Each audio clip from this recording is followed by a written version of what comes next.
of the international conference, The Right to Self-Determination and the Independence of Nations, focused on Kurdistan, Balochistan, and Ahwaz.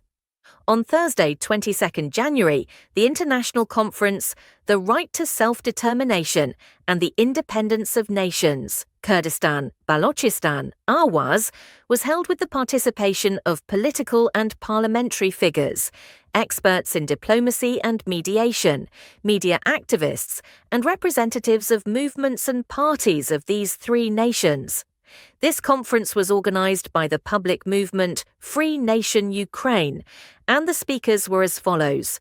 Hosts of the program, Bogdan Vartsov and Dr. Abdul Wahab Darvish speakers, Elkan Nuriev, political activist, Dr. Roland Roberts, president of the U.S. Center for Diplomacy and a board member of Free Nation, Yuri Kamelchuk, member of the Ukrainian parliament and a member of Ukraine's delegation to the Parliamentary Assembly of the Council of Europe, PACE, Gary McGill, social media activist and influencer from the United Kingdom, Aref Karbi, head of the executive office of the Ahwaz government, Muhim Sarkosh, Secretary-General of the Balochistan National Solidarity Part, Faiz M. Baluch, representative of the Free Balochistan movement, Ashtyako Poorkarim, leader of the Kurdistan independence movement, Abdullah Baloch, leader of the Balochistan National Movement, Salah Sultan Pana, a member of the leadership of the Kurdistan Independence Party.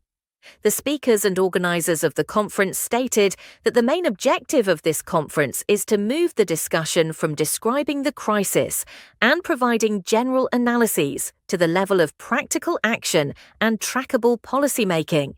Action that can create a common framework and an international network in the path of political, legal, media, and organizational support for the right to self-determination of nations under domination.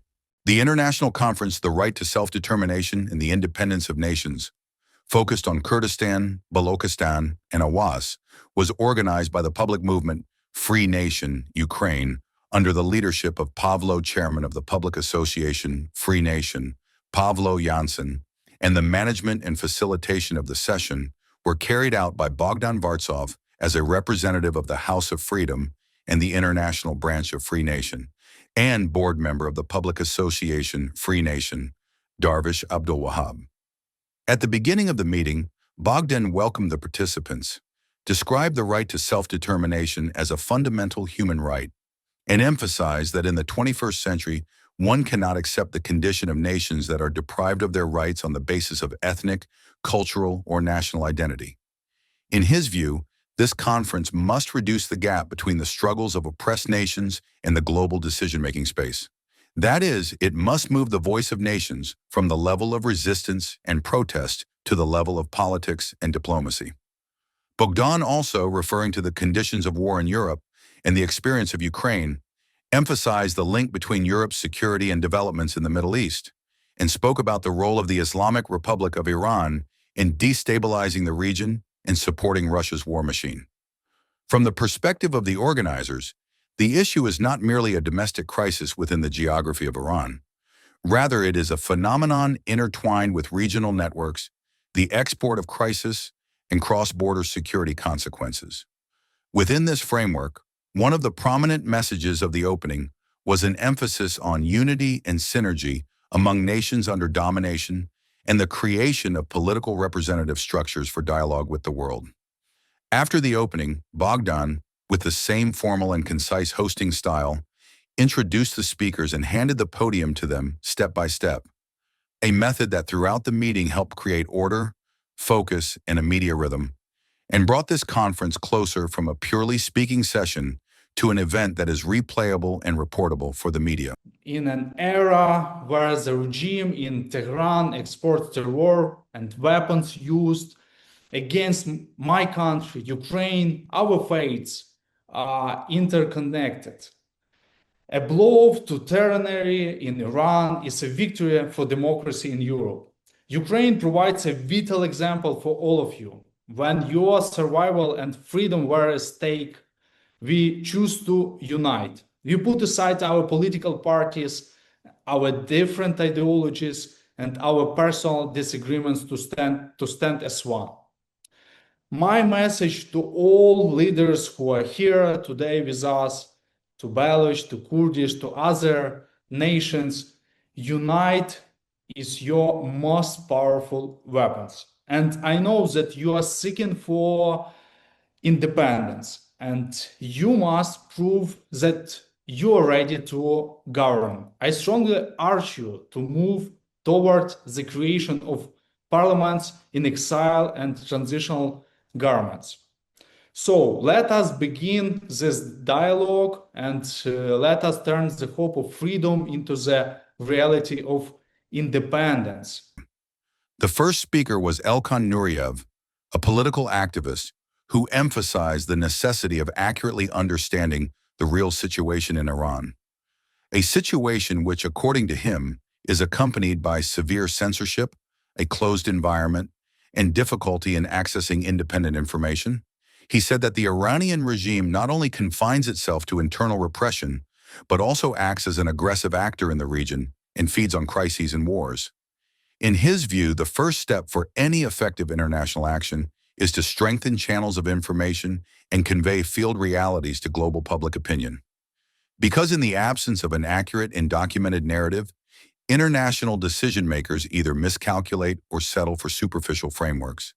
Next, Dr. Roland Roberts, president of the U.S. Center for Diplomacy and a board member of Free Nation, delivered a speech centered on freedom with responsibility. With a conceptual yet practical approach, he emphasized that freedom is not merely a slogan or a moment of victory. Rather, it is the beginning of a more difficult period, a period of institution building, accountability, and governance. He warned that contemporary history has repeatedly shown that nations that pass through authoritarianism, if they do not have a plan for the day after, may enter new cycles of crisis, instability, or the reproduction of authoritarianism. From Roberts's perspective, the true measure of freedom is not what people can do. Rather, it is what governments do not allow to be said or criticized. In this speech, he highlighted institution building, political ethics, self-governance, and statesmanship as decisive elements for a successful passage through the transition period. And then those who, even in established forms of government, do not govern well. And so I appreciate the opening remarks that highly emphasized good governance and being prepared with the right foundations of government. It is not enough to desire freedom. It is what is the aftermath. In fact, the world has many examples of nations that were successfully liberated themselves through years and decades of struggle, only to fall into a different trap, and even sometimes even a worse humanitarian issue, one not where they were controlled, but where there was no cohesiveness, there was no vision, because everyone rallies around that vision of unity, which is required for victory. After that, Yuri Kemelchuk, member of the Ukrainian parliament and a member of Ukraine's delegation of the Parliamentary Assembly of the Council of Europe, PACE, spoke and tried to bring the discussion of the right to self-determination closer to the language of law in parliamentary and international mechanisms. The main mihwar of his remarks was the necessity of precise, evidence-based documentation. He emphasized that practical decisions at the international level, from official condemnations to targeted sanctions and legal follow-ups, become more feasible when cases are completed with data, documents, testimonies, and clear evidence. In his view, no society remains sustainable by relying on violence, discrimination, and silencing, and respect for cultural and linguistic diversity is not a threat, but the foundation of lasting peace. The presence of a Ukrainian MP and the reference to PACE's capacity carried an important message for the organizers. Structured, evidence-based information, documented cases of persecution, discrimination, forced assimilation, political imprisonment, and targeted violence. Clear facts and verified materials help ensure that the international community responds not only with sympathy, but with concrete decisions. I believe in principled international solidarity. When the world stays silent, abuses regimes grow bolder. When the world speaks the language of rights and accountability, people gain hope and space to breathe. This meeting seeks to move beyond sympathy and generalities and to employ the language of practical policy. In the media and public opinion segment, Gary McGill, a social media activist and influencer from the United Kingdom, described Iran's situation as concerning, focusing on the role of media and the sensitivity of Western public opinion, and said that what is happening is not compatible with fundamental freedoms and the social contract. He emphasized peaceful solutions, the preservation of human dignity, and the necessity of continuous media attention to the situation of oppressed nations. This part of the conference showed that the organizers consider the media field and social networks as part of the infrastructure of policymaking, meaning that if the correct narrative is not formed, policy will not reach a result either. First of all, you have my sympathies, and I've been to your country and I've been over there to help with funding on humanitarian causes. The situation in Iran is worrying. The protests, the mass executions, quite frankly, goes against everything that we are aware of as a political scientist. Next, the Ahwaz segment was followed with the speech of Arif Kabi, head of the executive office of the Ahwaz government. He emphasized the right of the Arab people of Ahwaz to preserve their identity and culture, achieve justice, and have equal access to the resources of their land, and said that without international support and attention, the path to achieving legitimate rights will come with heavy human costs. In this speech, concepts such as dignity, justice, identity, and resources were raised in the form of a specific political demand: the recognition of rights and the end of imposed structures. هي كانت جزء لا يتجزأ من الأمن والسلم الدولي والإقليمي، ولكن في عام 1925 تم احتلالها من قبل إيران، يعني رضا الشاه الأول الإيراني، ودخلنا في متاهات وخلط الأوراق بالمنطقة، وبالتالي أدت بنا الأمور كما نحن عليه الآن. The Balochistan segment, with several consecutive speakers, was one of the prominent axes of the conference. Muhim Sarkosh, Secretary General of the Balochistan National Solidarity Part, reviewing the political history of Balochistan, said that this land, due to historical divisions and the imposition of borders among several states, has become vulnerable. And in Iran, centralist policies across different periods have led to structural discrimination, chronic underdevelopment, and widespread poverty.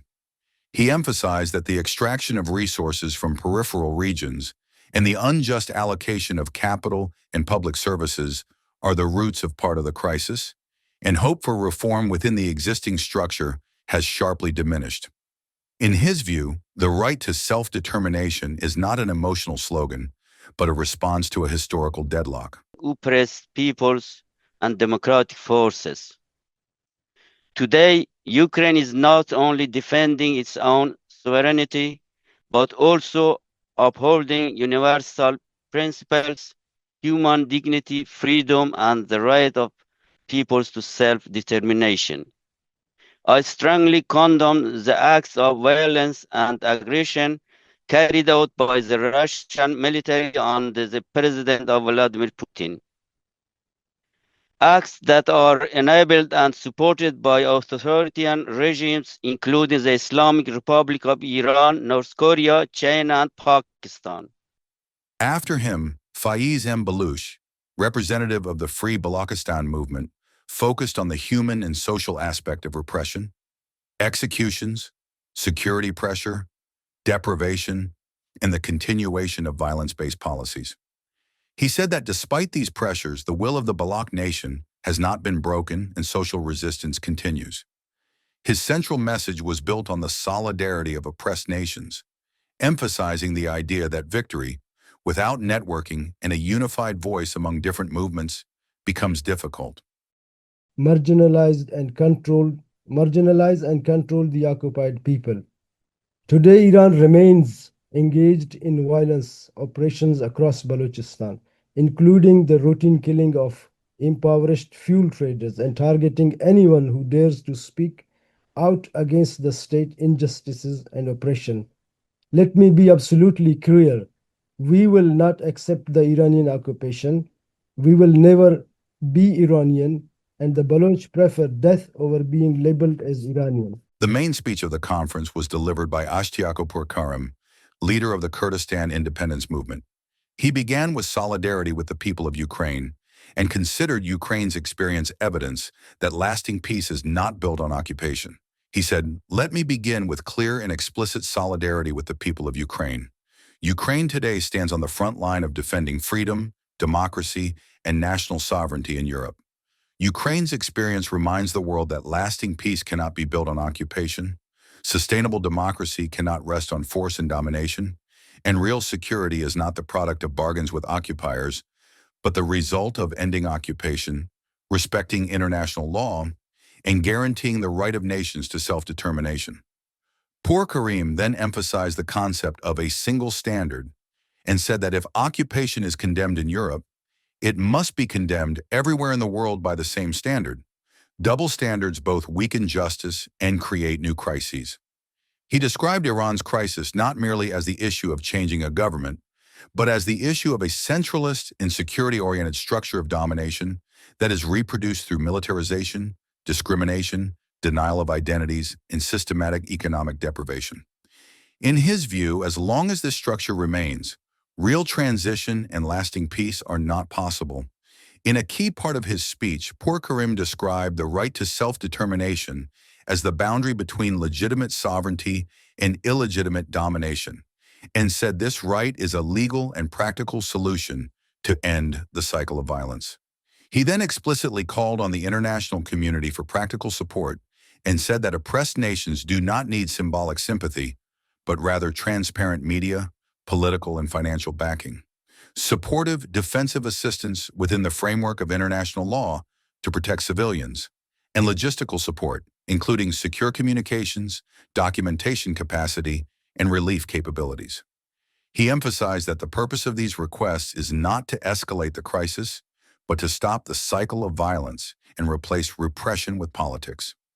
The leader of the Kurdistan independence movement continued, "What is overlooked in many analyses today is precisely this key point. The crisis should not be reduced merely to regime change. The issue is not only the existence of an authoritarian government in Tehran, the issue is a centralist and security-oriented structure that for decades has been imposed on the historical lands of non-Persian nations, including Kurds, Baloch, and Ahwazi Arabs, and is reproduced through clear mechanisms such as the militarization of daily life, security control of civil and national demands, systematic economic deprivation, administrative and legal discrimination, and cultural and identity denial." At the end, Ashtyako Poorkarim, as the leader of the Kurdistan independence movement, said, "Today we do not ask the international community for pity or general promises. We ask for principles and specific actions. Let us make this conference the starting point of a credible path, a path that names occupation, ends denial, and paves the road to peace through the right to self-determination." On the table as a legitimate solution. It is sometimes asked whether the pursuit of independence or self-governance creates instability. Our answer is perfectly clear. Real and lasting instability arises from prolonged occupation and the denial of rights, not from their eventual end. Occupation militarizes society and perpetuates the cycle of resistance and repression. Denial of identity creates a sense of humiliation and political deadlock and increases the grounds for radicalization.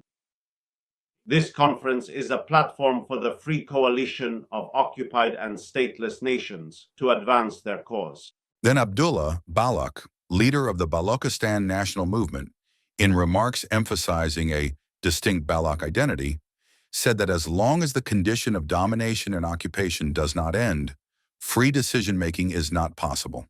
He called for the issue of Balochistan to be seen at the international level, and emphasized the necessity of recognizing the condition of structural repression and providing political and moral support for the legitimate struggle. This part, in a way, complemented Yuri Kamelchuk's legal approach, emphasizing that if the world seeks action, it must bring the issue closer to the language of law and political recognition. It was denied, and the Balochistan's territory was divided between three countries, as my colleagues, they explained. Now, we are still saying that Baloch are not Iranian, Baloch are not Pakistani, Baloch are not Afghan. Baloch are simply Baloch. And our fight, our struggle is democratic, legitimate, and that's only for independence of Balochistan. In the Kurdistan axis, Salah Sultanpana, a member of the leadership of the Kurdistan Independence Party, emphasized that Iran's issue is not merely domestic, because repressive and centralist policies not only violate the rights of oppressed nations, but also export insecurity and expand the ground for regional crises. In his view, the sustainable solution is not the reproduction of old patterns with new names, but the end of imposed centralism and the recognition of nation sovereignty. Sultanpana said, "The Iranian regime interferes thousands of kilometers beyond its borders and spreads terror and terrorism, just as Iranian drones are now serving Russia to attack Ukraine. Iran is the common enemy of us Kurds and you Ukrainians." ئێستش ئوکرانیا بەڕۆژ و بەسەعات بە درۆنەکانی ئێران بۆمباران دەکرێت. جا ئەبێ ئێمە بزانین نەتەوەیەک یان نەتەوەکانی ئێران کە لەژێر چەپۆکی داگیرکەرێکی ئاوەهان بۆ ئێمە و بۆ هەموو نەتەوەیەکی تر هەر نەتەوەیەکی خۆتر خۆی دیاری ئەکا، بەڵام ئێمەی کورد پێمان وایە تەنیا ڕێگەی چارەی ئەم نەتەوە ژێردەستانە لە ئێرانە دابەشبوونی ئێرانە و گەیشتن بە مافە نەتەوەیەکانی هەر نەتەوەیەکی تر. In the overall conclusion of the conference, the set of speeches highlighted several shared messages. First, changing the framing of the issue from a domestic crisis and regime change to a structure of domination and denial of nations' rights. Second, emphasizing a single legal and moral standard in condemning occupation, repression, and discrimination. Third, moving from slogan to mechanism, documentation, networking, follow-up in parliamentary and human rights institutions, and strengthening media tools to break censorship. Fourth, the link between regional security and Europe's security, meaning that containing destabilizing networks and supporting nations' rights is not only a moral duty, but also a security necessity. The organizers stated that this conference must lead to trackable outcomes, the formation of a shared message, the preparation of policy packages for parliaments and international institutions, and the creation of a communication network among activists, jurists, media, and political representatives to ensure continued follow-up. According to them, the present meeting is the first step, and the main path will continue through practical mechanisms, including official communications, regular documentation, strengthening media coverage, and forming follow-up teams. Ultimately, the conference ended by emphasizing this proposition. Lasting peace is not built on occupied land, democracy is not built on denying nations' rights, and stability without justice and without the right to self-determination is only a delay of the next crisis. The message of the conference was an invitation to a credible and executable path, a path that accurately names the issue, recognizes nations' rights, and elevates international support from declarations of sympathy to practical, accountable action.